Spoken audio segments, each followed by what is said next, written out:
बिस्मिल्लाहिर्रहमानिर्रहीम। Welcome students to another video lecture. आज हम लोग सेकेंड ईयर से अपना जो नेक्स्ट टॉपिक है वो स्टार्ट करेंगे। जैसे कि आप लोगों को मालूम है कि हम लोगों ने प्लांट हार्मोन्स स्टार्ट किए हुए थे और प्लांट हार्मोन्स में हम लोगों ने ऑक्सिन्स और जिब्रेलिन्स पढ़ लिया था। तो आज हम लोग प्लांट हार्मोन्स का जो नेक्स्ट हमारा हार्मोन है वो पढ़ेंगे। तो मेन हमारा जो टॉपिक था वो था प्लांट हार्मोन्स, और प्लांट हार्मोन्स में आज जो हमारा नया टॉपिक है उसका नाम है साइटोकाइनेंस। साइटोकाइनेंस ये तीनों जो हार्मोन्स हैं बेसिकली ये ग्रोथ प्रमोटर्स हैं। कौन कौन से ग्रोथ प्रमोटर्स हैं? ऑक्सिन भी ग्रोथ प्रमोटर है, जिब्रेलिन्स भी ग्रोथ प्रमोटर है और साइटोकाइनिन भी ग्रोथ प्रमोटर के तौर पे ही काम करता है। इसी वजह से ये प्रमोट करता है,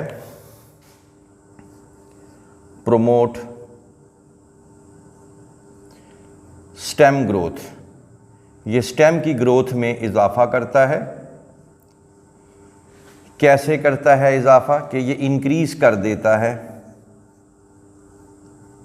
इंक्रीज सेल डिवीजन। किसमें? इन एपिकल मेरिस्टम में, प्लस साथ साथ जो है वो कैम्बियम में। तो इसका जिक्र कई दफ़ा आ चुका है। एपिकल मेरिस्टम लास्ट टाइम भी आपको मैंने बताया था कि ये कौन से सेल्स होते हैं। ये एपिकल मेरिस्टम वो सेल्स हैं, मेरिस्टेमेटिक सेल्स कहलाते हैं ये। They have the ability to divide, और ये वो सेल्स हैं इनके अंदर ये सेल डिवीजन करवाता है और इस वजह से प्लांट अपनी हाइट करता है। और लास्ट टाइम भी बताया था कि कैम्बियम जो होता है, कैम्बियम दो तरह के होते हैं। एक को आप लोग कहते हैं कॉर्क कैम्बियम और एक को आप लोग कहते हैं वास्कुलर कैम्बियम। ये भी मेरिस्टेमेटिक सेल्स ही की किस्म है। और जब ये डिवाइड होते हैं तो कैम्बियम दो तरह के हैं। एक को क्या कहते हैं? कॉर्क कैम्बियम, और एक को बोलते हैं वास्कुलर कैम्बियम। तो जब कॉर्क कैम्बियम में तकसीम होगी, डिवाइड होगी, माइटोसिस होगी, तो क्या बनेगा? कॉर्क बनेगा। और वास्कुलर कैम्बियम क्या बनाएगा? New xylem and new phloem. तो कहने का मकसद ये हुआ कि इससे पौधे का जो डायामीटर है उसमें इजाफा होगा। तो इसमें और इसकी वजह से एपिकल मेरिस्टम की वजह से पौधे की हाइट में इजाफा होगा। अगर पौधे की हाइट में इजाफा हो तो वो कौन सी ग्रोथ कहलाती है? Primary growth. ये बातें रिपीट हो रही हैं, ज़्यादा टाइम नहीं लूँगा इस पर मैं। और इसके अंदर जो है ये कहलाएगी सेकेंडरी ग्रोथ, क्योंकि इसमें जो है वो डायामीटर में क्या हुआ है? वो इजाफा हो गया है। इसके साथ साथ आपने ये बताना है कि ये प्रमोट करती है। देखिए हर चीज़ प्रमोट के हवाले से है, क्योंकि ये ग्रोथ प्रमोटर्स हैं सारे के सारे। ये प्रमोट करती है किसको? बड इनिशिएशन को। बड इनिशिएशन, बड इनिशिएशन के बारे में बताया था कि नई ब्रांचेस, लेटरल बर्ड्स, नए लीव्स, नई ब्रांचेस, ठीक है, ये बर्ड वगैरह की इसमें इजाफा करती हैं।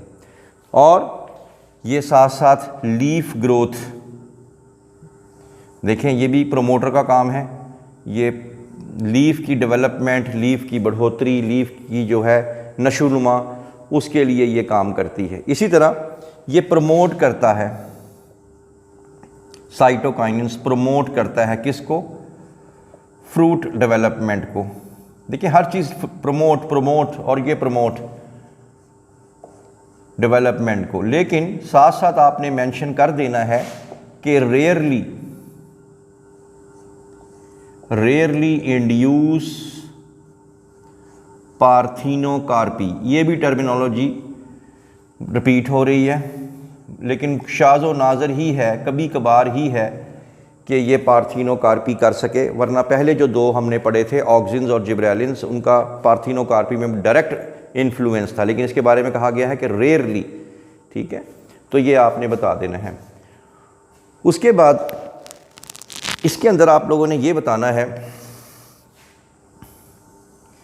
कि जहाँ पे ये इतना कुछ प्रमोट कर रही है तो प्रमोट लेटरल बड ग्रोथ भी करती है ये, ठीक है। फिर प्रमोट का वर्ड आ गया, प्रमोट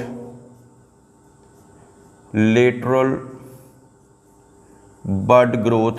अब लेटरल का मतलब क्या होता है, राइट और लेफ्ट। लेटरल का मतलब क्या होता है, दाएं और बाएं। ये देखें, ये इमर्जिंग शूट है, ज़मीन से बाहर निकल रही है, ये इसकी बड्स हैं।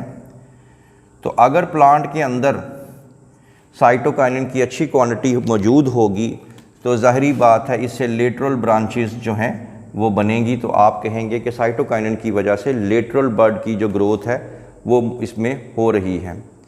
इसके साथ साथ आपने ये भी बताना है कि ये हमारे पास जो हमारे साइटोकाइनिन्स हैं इसका ये भी एक फंक्शन है कि ये ब्रेक करती है किसको, बड डोरमेंसी को, ब्रेक बड डोरमेंसी, ब्रेक बड डोरमेंसी। बड डोरमेंसी से मुराद ये है कि अगर कोई प्लांट की बड है वो नहीं चल रही, उससे ब्रांचेस नहीं निकल रही, उससे लीफ नहीं निकल रहे, तो अगर आप खुद भी इस पर अगर स्प्रे कर दें साइटोकाइनिन्स का तो ये जो है ये डोरमेंसी यानी ये नींद से जाग जाएगा और जल्दी जल्दी ब्रांचेस बनाना शुरू कर देगा। इसके साथ साथ ये डिले करता है लीफ सेनेसेंस को, यानी मैंने आपको पहले भी बताया था कि ये नए निकलने वाले पत्तों को जो है, ये पत्तों को जो है ये काफ़ी देर तक यंग रखता है और इनकी एजिंग को, इसकी बुढ़ापे को दूर कर देता है, लेट कर देता है। तो साइटोकाइनिन जो है keep the leaves fresh and green.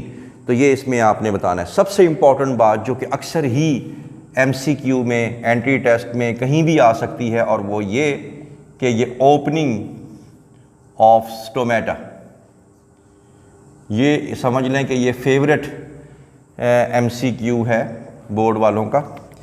तो ये जो साइटोकाइनिन्स है ये स्टोमेटा को ओपन करने में इसका बहुत किरदार होता है। फिर उसके बाद आपने बताना है आखिरी दो बातें कि ये इनहिबिट करती है, ठीक है, प्राइमरी रूट ग्रोथ को, प्राइमरी रूट ग्रोथ, जबकि ये प्रमोट करता है साइटोकाइनिन किसको, सेकेंडरी रूट ग्रोथ को, सेकेंडरी रूट ग्रोथ को। अब इन दोनों में फ़र्क क्या है कि प्राइमरी रूट ग्रोथ क्या है और सेकेंडरी रूट ग्रोथ क्या है, वही सेम बातें ही हैं और कुछ भी नहीं। जैसे ये देखें आप लोग कि ये आप लोगों की सॉइल आ गई, ये आ गई इमर्जिंग शूट, और ये आ गई मेन रूट जिसको आप टैप रूट भी बोलते हैं, ठीक है। तो ये जो मेन जो जड़ होती है जिसको टैप रूट भी कहते हैं हम लोग, जैसे आप लोगों के देखा होगा कि कैरेट है, गाजर है, वो जो गाजर आप खाते हैं बेसिकली वो टैप रूट है। तो इसकी ग्रोथ को ये रोकता है क्योंकि ये जो रूट होती है प्राइमरी रूट कहलाती है। लेकिन जो इससे मज़ीद जो साइडों पे जो रूट्स निकलती हैं, चाहे वो सेकेंडरी हों चाहे वो टर्शरी रूट्स हों, जो साइडों से निकलती हैं उसको ये प्रमोट करता है। तो अब आपने यहाँ पे ये बताना है कि भाई ये प्राइमरी रूट ग्रोथ को तो रोकता है लेकिन सेकेंडरी रूट ग्रोथ के अंदर ये इजाफा करता है। तो ये इसके अंदर आप बताएंगे, ठीक है। यानी लेटरल जो रूट्स निकलेंगी उसको बढ़ाएगा, लेकिन मेन रूट जो टैप रूट है या प्राइमरी रूट है इसको ये रोकता है। तो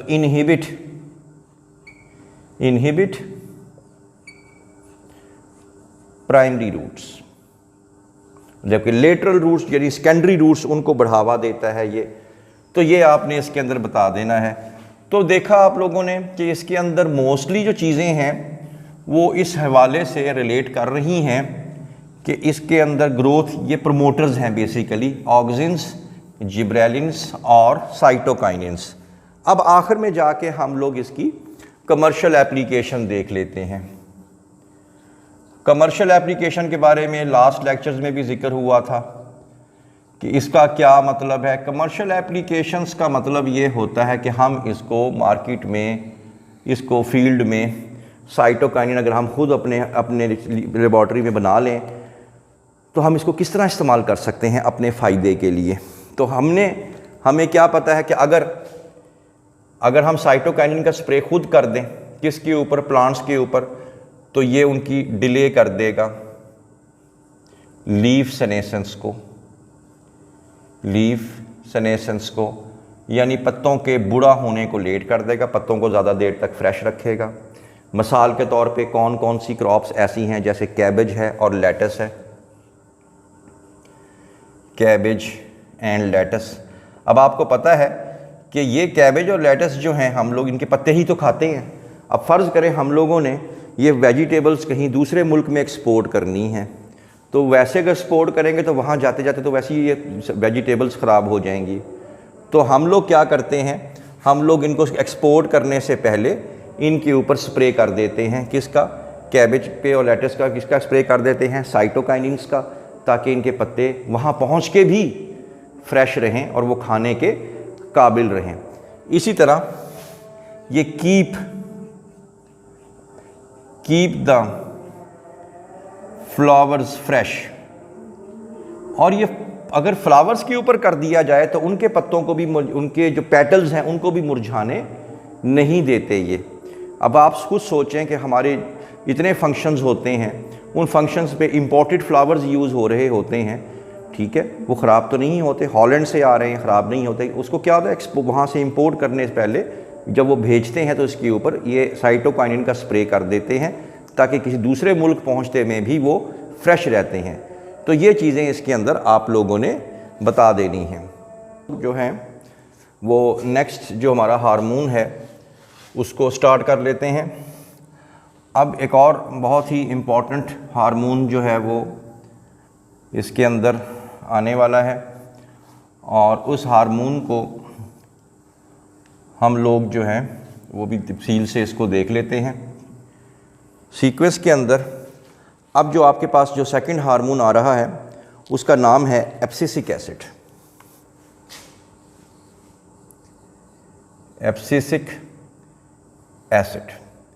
एब्सिसिक एसिड के बारे में चंद एक बातें पहले ही याद रख लें कि ये आम तौर पे ये इनहिबिटर के तौर पे काम करता है, यानी ये ग्रोथ रोकने के काम करता है। तो यहीं से स्टार्ट करेंगे कि ये इनहिबिट करता है स्टेम एंड रूट ग्रोथ को, ठीक है। ये इनहिबिटर्स हैं ये, कि ये इनहिबिट करते हैं ग्रोथ को, रोकते हैं, बढ़ाते नहीं हैं। किसके अंदर, स्टेम की ग्रोथ रोक देते हैं और रूट की ग्रोथ रोक देते हैं। आप कहेंगे कि अगर ये हार्मोन इतना अच्छा नहीं है, नेगेटिव है, तो ये प्लांट ने अपने अंदर क्यों रखा हुआ है। देखें होता क्या है कि जब प्लांट को फिजियोलॉजिकल स्ट्रेस जब मिलती है, यानी जब पौधे के पास पानी नहीं है, न्यूट्रिएंट्स की अनअवेलेबिलिटी है, टेम्परेचर बहुत ज़्यादा है, तो प्लांट जो है अपनी ग्रोथ रोक देता है। क्यों? क्योंकि उसके पास वो रिसोर्सेज नहीं है, तो उस टाइम ग्रोथ करने का जो है वो ज़रूरत नहीं पड़ेगी। इसी वजह से फिर ये हार्मोन प्रोड्यूस करता है एब्सिसिक एसिड, ताकि वक्ती तौर पे ग्रोथ, क्योंकि जब नए सेल बनेंगे तो न्यू रिक्वायरमेंट भी तो मांगेंगे वो, ठीक है। मिसाल के तौर पे ड्रॉट आ जाती है, ड्रॉट का मतलब बिल्कुल खुश्की आ गई, पानी अवेलेबल नहीं है, या वाटर लॉगिंग आ गई। वाटर लॉगिंग का मतलब ये है कि जड़ों के अंदर पानी जो है, वाटर टेबल इतना ऊपर आ गया है कि जड़ें हर वक्त पानी में डूबी रहती हैं, तो जड़ों को सांस नहीं आएगा, क्योंकि जड़ों को भी तो ऑक्सीजन चाहिए। तो ये एब्सिसिक एसिड प्रोड्यूस कर देगा, क्योंकि अभी अपने आप को सर्वाइव करने का ज़रूरत है, ना कि ग्रोथ करने की। तो वक्ती तौर पे ये अपनी ग्रोथ को रोक देंगे। इसी तरह एब्सिसिक एसिड का एक और काम ये है कि प्रमोट करते हैं, promote bud and seed dormancy. वही वाली बात है कि ये सुला देते हैं, ना बड से कुछ निकलने देते हैं प्रमोट करना, बढ़ाना, किसको, बड डोरमेंसी को, बड को भी सुला देते हैं, सीड को भी सुला देते हैं, कि जब तक जो सीड है वो ज़मीन में पड़ा हुआ है और बाहर का एनवायरनमेंट इस काबिल नहीं है कि उसको प्रमोट कर सके, उसकी फेवर में हो, तो उस टाइम तक वो सीड को कहता है एफसीसी एसिड कि तुम अभी तक सोए रहो, अभी तुम्हारा जो है ग्रो करने का टाइम नहीं आया। तो ये जैसे बताया कि ये इनहिबिटर्स हैं, ये रोकने के लिए काम होते हैं, ठीक है, ये आपने इसमें बता देना है। इसके साथ साथ आपने ये बताना है कि ये प्रमोट करते हैं, promote flowering in short day plants, promote flowering in short day plants, इन जिसको हम लोग एसडीपी भी कहते हैं, SDP short day plants, and inhibit और रोकते हैं, एंड इनहिबिट फ्लावरिंग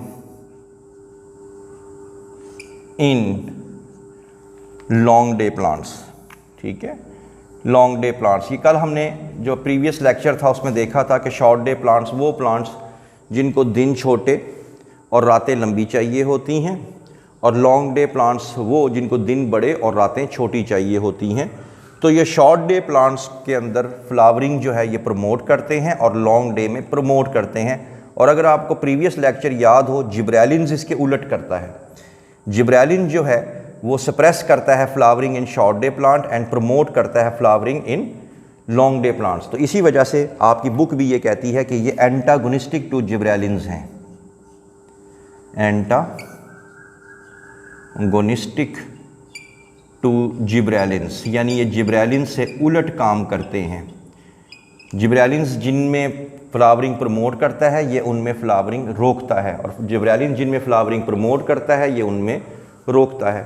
तो ये उसके उलट काम करते हैं, ठीक होगी बात। फिर इसका एक और नेगेटिव इफेक्ट जो वो ये है, और वो ये कि ये प्रमोट करता है लीफ सेनेसेंस को, अगेंस्ट नेगेटिव काम है इसका, प्रमोट लीफ सेनेसेंस, ये पत्तों को बहुत जल्दी बूढ़ा कर देता है। बाकी सारे के सारे क्या कर रहे थे, वो उसको फ्रेश रख रहे थे, उसको जो था प्रोलॉन्ग कर रहे थे, लेकिन ये जल्दी उनका अंदर बुढ़ापा जो है वो ले आता है। और फिर एक और इम्पॉर्टेंट बात ये कि जो कि बोर्ड के एग्ज़ाम में आती ही आती है, और वो ये कि ये क्लोजिंग ऑफ स्टोमेटा करते हैं, ठीक है। ये तो आप कभी नहीं छोड़ेंगे कि ओपनिंग ऑफ स्टोमेटा कौन करता है और क्लोजिंग ऑफ स्टोमेटा, ये आपने ज़रूर याद रखने हैं। ये तो फेवरेट MCQs हैं बोर्ड के एग्ज़ाम में। आखिर में जाके आप इनकी कमर्शियल एप्लीकेशन बता देंगे, कमर्शियल एप्लीकेशन,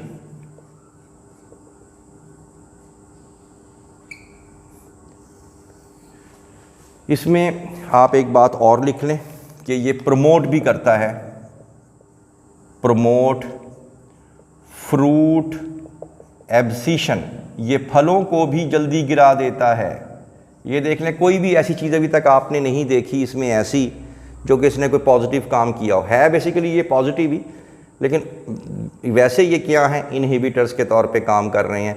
लगता ऐसा ही है कि जैसे सारे काम इसके बहुत बुरे काम हैं। मिसाल के तौर पे ये स्टेम की ग्रोथ रोक देता है, रूट की ग्रोथ रोक देता है, ये डोरमेंसी बढ़ा देता है, ठीक है, ये स्टोमेटा को क्लोज कर देता है, ये पत्तों को जल्दी बूढ़ा कर देता है, ये फलों को जल्दी ज़मीन पे गिरा देता है। लेकिन ये तमाम चीज़ें प्लांट ने एक स्ट्रेटजी के थ्रू रखी हुई हैं। इनको हम बुरा तो नहीं कह सकते, लेकिन लगते ही ऐसे ही हैं कि ये बुरे होंगे। मिसाल के तौर पे ये काम कब की है उसने, जब प्लांट को कोई प्रॉब्लम थी, फिजियोलॉजिकल स्ट्रेस थी, तब किया। सीड के लिए मौका नहीं था ग्रो करने का, उसको कहा कि नहीं अभी तुम जो है डोरमेंट रहो। तो ये तमाम चीज़ें उनके लिए होती हैं। रात के टाइम स्टोमेटा को क्लोज होना ज़रूरी है। अब फ्रूट एब्सिशन, फल को गिरा देना, ये कौन सी कोई अच्छी बात है, ये भी पॉजिटिव बात है। वो कैसे होता, ये है कि फार्मर्स जो हैं, फार्मर्स जितने भी फार्मर जो ख़ास तौर पे जो फ्रूट्स वगैरह लगाते हैं, मैंगो वगैरह, इसी तरह ऑरेंजेस वगैरह, तो क्या होता है कि सारा साल वो चाहते हैं कि हमारे फ्रूट्स जो हैं वो लगे रहें किसके साथ, दरख्त के साथ लगे रहें, अपनी पूरी जो है वो ग्रोथ कर लें। लेकिन होता क्या है कि रोज़ थोड़े बहुत जो फल हैं ज़मीन पे गिरे होते हैं और फिर फार्मर को क्या करना पड़ता है, उन फलों को उठाना पड़ता है, उसके लिए लेबर मंगवानी पड़ती है, उसके लिए ट्रांसपोर्टेशन मंगवानी पड़ती है ताकि उसको मार्केट में, चाहे वो कच्चे ही क्यों ना हो, जैसे आम है, मार्केट में देने पड़ते हैं। तो रोज़ जो है वो उनकी जो सैलरी है, रोज़ ट्रांसपोर्टेशन का ख़र्चा है, वो उसको पड़ जाएगा। अब हमने क्या करना है एज अ साइंटिस्ट, हमने ये करना है कि शुरू में हमने ऑक्सीजन का इस्तेमाल करना है, जिब्रेलिन का इस्तेमाल करना है, साइटोकाइनिन का इस्तेमाल करना है ताकि हमारे फ्रूट्स लगे रहें, किसके साथ, दरख्तों के साथ लगे रहें। जब वो तैयार हो जाएं तो फिर आप लोग किसका स्प्रे कर दें, कमर्शियल एप्लीकेशन के हवाले से आप लोग स्प्रे कर देंगे एब्सिसिक एसिड का। तो क्या होगा कि विदिन 24 आवर्स सारे के सारे फल जो हैं वो ज़मीन पे गिर जाएंगे। क्यों? क्योंकि ये प्रमोट करता है एब्सिशन को, ठीक है। तो जब सारे के सारे फल नीचे गिर जाएंगे तो इससे क्या होगा कि रिड्यूस कर देगा ये पिकिंग स्पैन। तो स्पैन जो है वो कम हो जाएगा, यानी फार्मर को एक ही दफ़ा लेबर मंगवानी पड़ेगी, एक ही दफ़ा ट्रैक्टर ट्रॉली मंगवानी पड़ेगी और एक ही दफ़ा उसको मार्केट भेज देगा। तो उसका जो खर्चा रोज़ हो रहा था वो सिमट के चंद ही दिनों में वो आ जाएगा और इस तरह उसकी बहुत सी जो कॉस्ट है वो रिड्यूस हो जाएगी, या यूँ कह लें कि फार्मर की जो प्रॉफिटेबिलिटी है वो इंक्रीज़ हो जाएगी। तो ये आप लोगों ने इस टॉपिक में बता देना है। I hope that you have understood the lecture today. किसी किस्म का भी कोई क्वेश्चन हो तो आपने कमेंट सेक्शन में जाके पूछ लेना है। For more interesting videos please stay connected with us. Thank you very much.